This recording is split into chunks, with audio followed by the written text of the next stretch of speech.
आज अचानक सस्ता हो गया सोना। भारत ही नहीं, दुनिया भर में सोने के भाव गिरे हैं। साथियों, बजट के बीच सोना और चांदी खरीदने वालों के लिए एक बार फिर बड़ी राहत की खबर सामने आई है।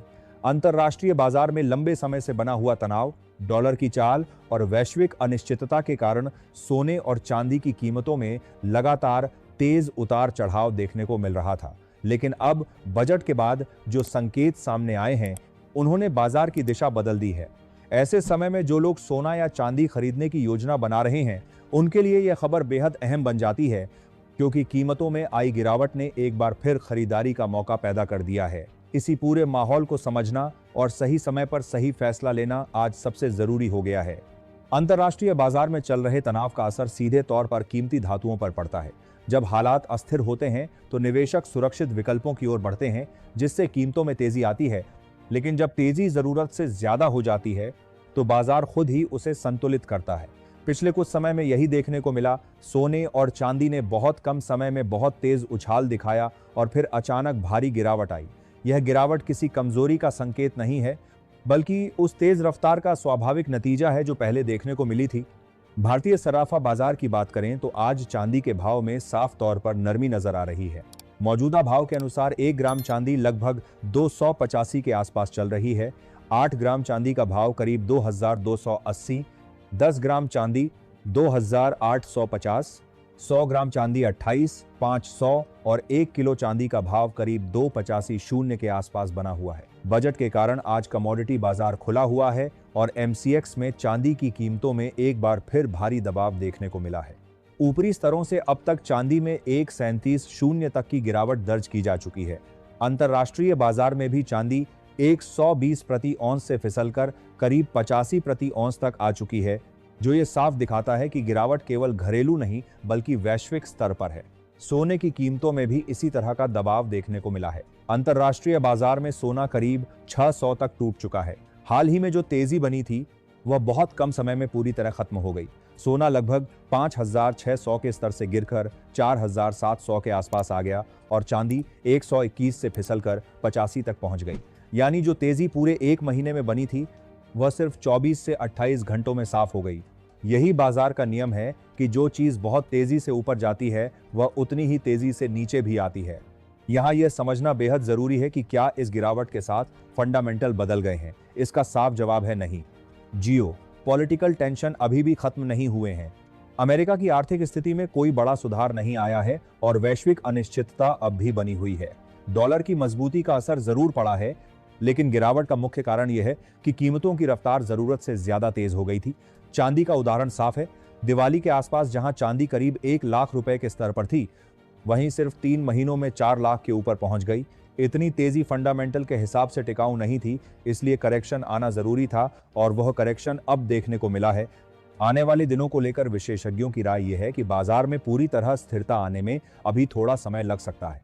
जब तक चीन, भारत और अमेरिका जैसे बड़े बाजार एक साथ खुलकर ट्रेड नहीं करते, तब तक सही प्राइस डिस्कवरी मुश्किल रहेगी। बजट का असर भी बीच में है। अगर सरकार इंपोर्ट ड्यूटी या टैक्स में कोई बदलाव करती है तो उसका असर सीधे घरेलू कीमतों पर पड़ेगा, लेकिन फिलहाल संकेत यही हैं कि ड्यूटी में किसी बड़े बदलाव की संभावना कम है। तकनीकी स्तरों की बात करें तो अंतर्राष्ट्रीय बाजार में सोने के लिए करीब 5,460 के आसपास सपोर्ट और 5,960 के आसपास रेजिस्टेंस माना जा रहा है। भारतीय बाजार में सोने के लिए लगभग 1,41,350 का सपोर्ट और 1,58,450 का रेजिस्टेंस देखा जा रहा है।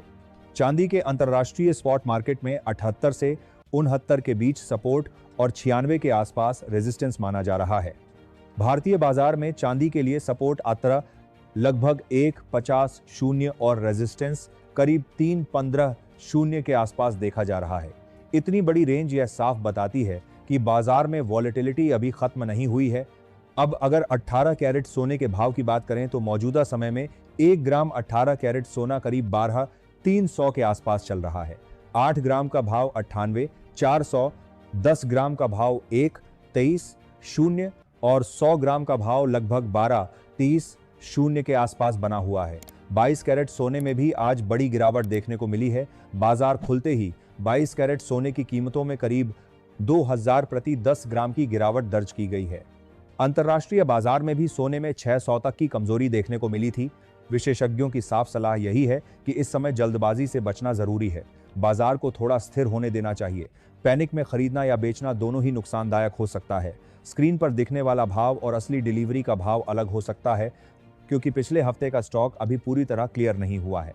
ज्वेलर्स और बुलियन डीलर्स के लिए सलाह यही है कि सोमवार शाम तक इंतजार किया जाए और अगर वॉलेटिलिटी बनी रहती है तो 1-2 दिन और रुकना बेहतर रहेगा। ओवर ट्रेडिंग से बचना इस वैल्यू के लिए 5 साल को ज्वेलर्स और डीलर्स के लिए आर-भारत करने का नहीं होने वाला है। समय सबसे जरूरी है।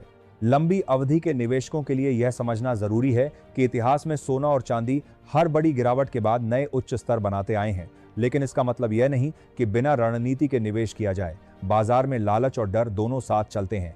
तेजी के समय लोग बहुत ऊंचे टारगेट बताने लगते हैं और गिरावट के समय निराशा फैल जाती है, जबकि सच्चाई हमेशा इन दोनों के बीच होती है। मार्जिन कॉल और पैनिक सेलिंग ने इस गिरावट को और तेज किया है, लेकिन यह किसी स्थायी कमजोरी का संकेत नहीं, बल्कि एक तेज करेक्शन का हिस्सा है।